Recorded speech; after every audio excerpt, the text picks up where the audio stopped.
Hi folks, HR Funk here.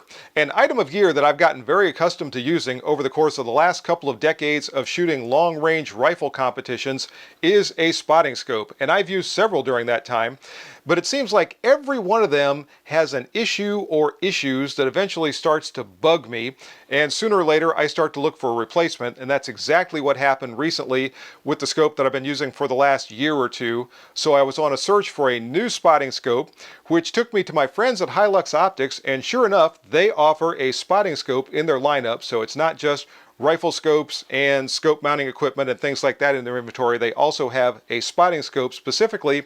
This is the Hi-Lux Ultra HD 20 to 60 by 85 spotting scope, and I've now been working with this for the last couple of weeks, and in this video I'm going to tell you what I've learned about this optic. I'll also show you the items that come along with it when you purchase it, and I'll tell you about its features and characteristics. So let's get to it.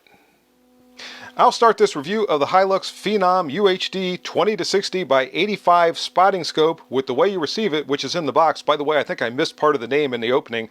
This is the Hi-Lux Phenom ultra high definition spotting scope. And when we open the box, which actually takes a little bit of work, the box top fits very tightly. All right, the box is open, and inside we find I believe this is neoprene cover for the scope, as well as matching lens covers. There is a lens cloth, an owner's manual, and actually a pretty good owner's manual. Very nice photographs in there, good instructions. There is a warranty card.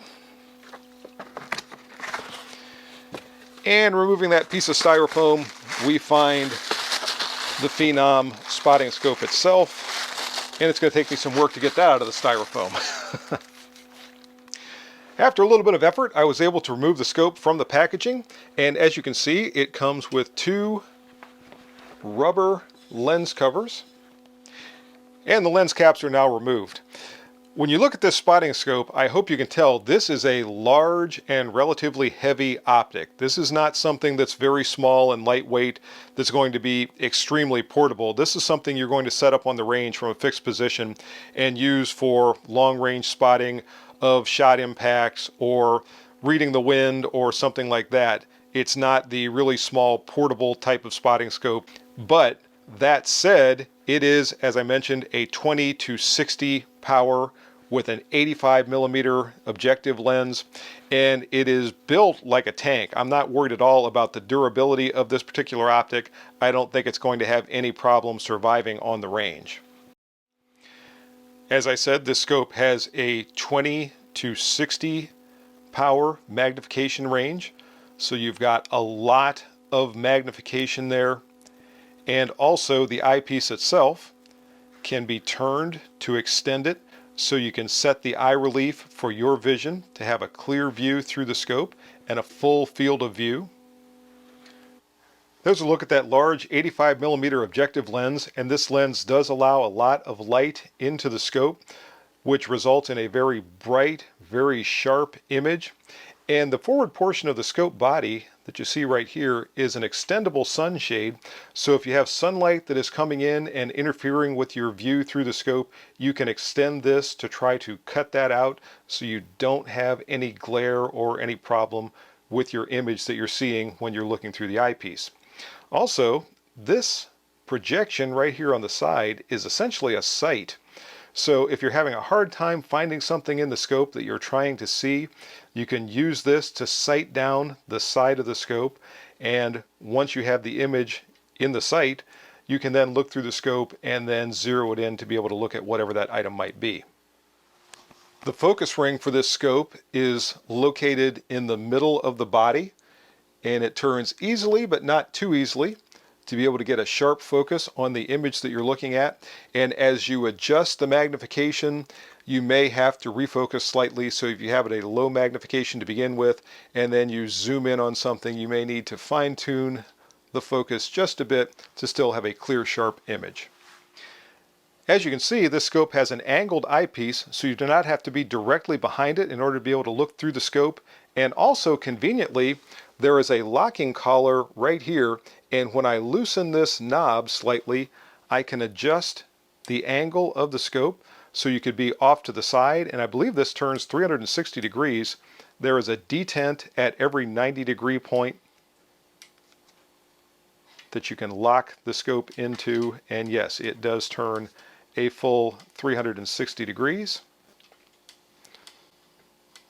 And we'll go right back to where we started and lock it into that detent so you can adjust the scope to any angle where you might need it to be in order to be able to conveniently look through the eyepiece. Speaking of the eyepiece, this is removable, so if you want to replace it with a different eyepiece, you can do so simply by depressing the eyepiece lock right here and rotating the eyepiece itself about 90 degrees. And this is rather tight, but it will turn with a little bit of effort, and you can remove the eyepiece. And I have a couple of accessories that the folks from Hi-Lux sent me that I can also show you that can be used once the eyepiece is removed. One of them is this item. This is a replacement eyepiece that has a fixed magnification of 33 power. And also this eyepiece has in the field of view a ranging scale that can be used to estimate distance or make windage corrections or sight corrections as needed by the shooter. There are two adjustments for this eyepiece. The top adjustment is used to focus the ranging reticle in the field of view as you're looking through the scope. The bottom adjustment ring can be used to level the reticle as needed. So if the scope is slightly off level, or you're on uneven ground, or for whatever reason your target maybe is not exactly level, you can turn that ranging scale inside of the scope so that it coincides with your target and get an accurate range estimation or wind call or sight correction as needed. And I'll try to flash you an image of that ranging scale up on the screen so you can get an idea of what it looks like. The other accessory that was sent to me with this scope is this adapter for a Kawa eyepiece. So if you have a Kawa eyepiece that you would prefer to use in the Phenom Ultra HD spotting scope, you can do so simply by installing the adapter and then installing that Kawa eyepiece. So that's another very convenient accessory. By the way, these are accessories, so they are separate purchases. They do not automatically come along with the Phenom spotting scope. As you can see, I've now installed the cover on the Phenom spotting scope because I want to show you a couple of things. First off, it does cover and protect the entire outside surface of this optic, but you still have access to the focus ring. There is still access to the angle lock ring, and there is still obviously the ability to mount the scope to a tripod. In addition to this portion of the cover, there are also lens covers, and this is kind of nice because you can put these on. Once the covers are installed, the only thing that's necessary to be able to look through the scope is simply to pull them off. You can then look through the scope, and you don't really need to keep these lens caps in place anymore. So another very nice, convenient aspect to this scope to make it very quick and easy to use. So as I said, I've been using this scope for a couple of weeks now, and I've been very impressed with the brightness and clarity of the image quality when I'm looking through it. And I've tried to capture some images so I could show, or at least attempt to show all of you how well it performs. And I have to make my usual comment here regarding images that I capture through an optic with my camera. When you are looking through this scope with your eye, what you see looks much, much better than the images you're going to see here flash up on your screen. The first one is what I believe is a cell phone tower. It's a tower of some sort that is visible from my yard. And I measured this with my laser rangefinder. It's measured at a distance of 1,025 yards from where I had the scope set up. And I was quite impressed with this. Again, it looked much, much better through the scope. And at the bottom of the panels you see on this tower, There are cables, and I was actually able to count the number of cables that were connected to the panel. So I thought that was pretty good resolution, particularly for a distance of over 1,000 yards. The next image you see here is when I was out recently shooting a .22 rifle, and this target is set up at a distance of 50 yards, and that's not a tremendously challenging distance for a spotting scope, but it's also set at a magnification of 20 power, so that's the lowest magnification setting, and there was no problem whatsoever seeing the .22 caliber shot holes in these targets. And as I said before, the color and clarity when you're actually looking through the scope is much better than what you are seeing here.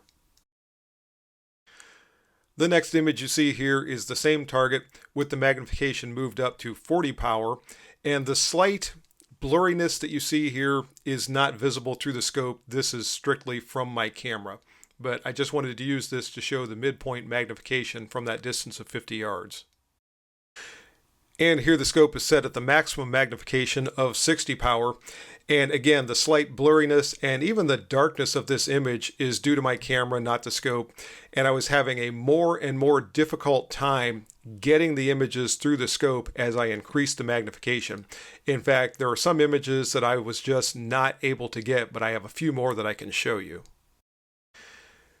Here the scope is once again set on 20 power, and this target is also at 50 yards. And this is a target that I was shooting with that .22 rifle that I mentioned, and I put 3 shots in the target on very specific points because I wanted to see how well those shots would appear with different contrasting colors where the shot holes were placed. And it's difficult to see these, but there is one shot that is just inside or just above the inside corner of the target's left eye. There is another one pretty much dead center in the chest, right on that light gray or gray blue t-shirt material. And with the magnification at 20 power, you cannot see, but there is another shot hole directly to the right of that one that I put on the dark blue sticker. And I was able to see all 3 of these shots with my eye looking through the scope. And in just a moment, I'll show you a different magnification setting, and you should be able to see them all too. Here is the image with the scope's magnification set at 60 power, and you can clearly see all 3 shot holes, no problem. And now this is only 50 yards, but I used this same target at other distances because I wanted to see if those .22 caliber shot holes were still going to be visible. And unfortunately, I don't have usable images at those different distances, but at a distance of 100 yards, I could see these still on the lowest magnification setting. They were difficult, and it certainly helped since I knew where to look for the shot holes, but I could see them at 20 power, and there was no problem whatsoever seeing them at 100 yards when I dialed the magnification up to 60 power. Then I moved the target to 200 yards, and on the first day that I was trying to see these shot holes at 200 yards, the target was in a little bit of a shadow, and there was a lot of mirage coming off the range between me and the target. And due mostly to the mirage, I was not able to see any of those shot holes on that particular occasion. A day or so later, I was back on the range, and I again placed the target at a distance of 200 yards. And at 20 power, I was really not able to see these shot holes, but when I increased the magnification to 60 power, I could see them without difficulty. So this was just the difference in the lighting conditions, mirage conditions, etc. from one day to the next. So then I moved the target to a distance of 300 yards, and at 300 yards, I could see, oddly enough, the 2 shots in the chest, but I was not able to see the shot really in the head from that distance of 300 yards. And it was just due to the color and contrast or lack thereof of the shot hole and the target from that distance of 300 yards. But again, under different lighting conditions or with a different color target or what have you, I think I would have been able to see this shot because I was having no trouble seeing the other 2 .22 caliber shot holes from that distance. Before I wrap things up, I do want to show a couple of images I was able to capture using the ranging reticle. Now, I was not able to hold on to the scope and level the ranging reticle and hold my camera and get this image and everything all at the same time. So the reticle is not lined up in the same exact place where I was measuring when I was looking at the target. But this is from a distance of 200 yards. And from that distance, I was measuring basically the top point of the shoulders on this target, a little higher than where it's currently located. And that measurement across that area on the target was 12.5 inches.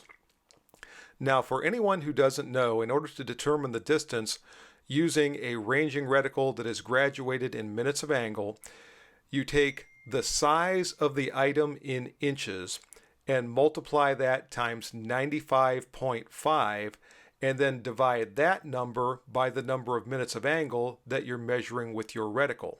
So in this case, the area that I was measuring was 12.5 inches, and when I measured it with the reticle, it measured 6 minutes of angle from this distance of 200 yards. And when I did the math, that came out to a distance of 198.9, I think, yards, and I was standing on the 200-yard line. So, and I might have been a yard closer to the target than I realized I was. So that came out to a very precise measurement from that distance of 200 yards. And here is the same target once again with an image captured through that 33 power ranging reticle. And once again, I was not able to hold scope, camera, etc. in the exact same orientation when I captured the image as when I was estimating the range. But when I was estimating the range, so this time around, that 12.5 inch measurement on the target worked out to 4 minutes of angle when I measured it with the reticle, and I will flash the formula back up on the screen. And this time you can see when I did the math, the range came out to 298.44 yards. By the way, I did not check this with my laser rangefinder. I should have done that because it's possible that I was standing at 298.44 yards, even though I was on the 300-yard line. In any case, you can see how precisely distance can be determined when you're using a ranging reticle like this and employing that formula. And when you're doing so, the most difficult thing is getting an absolute precise measurement and being able to hold your optic absolutely still while you're taking that measurement. If you're able to do that and you do know the size of the object in inches and you plug it into this formula, you will get a very precise estimate of the distance to your target. So here at the end of the video, I'll wrap things up by saying that during the time that I've been testing the Hi-Lux Phenom UHD spotting scope, I have found it to be an exceptional optical instrument. For more information on the Phenom spotting scope and the other optics offered by Hi-Lux, check the Hi-Lux Optics website. But that's going to do it for this video. If you have any questions or comments, as always, make sure you forward those to me. Remember, stop by my website, hrfunk.com, check out the news and information page for all the latest things going on with me and the channel, and go by the products page because a lot of the products that I've reviewed have links on that page, and there's information beneath some of those links that'll save you some money if you decide to make a purchase. See you next time, folks. And until then, good shooting. Bye-bye.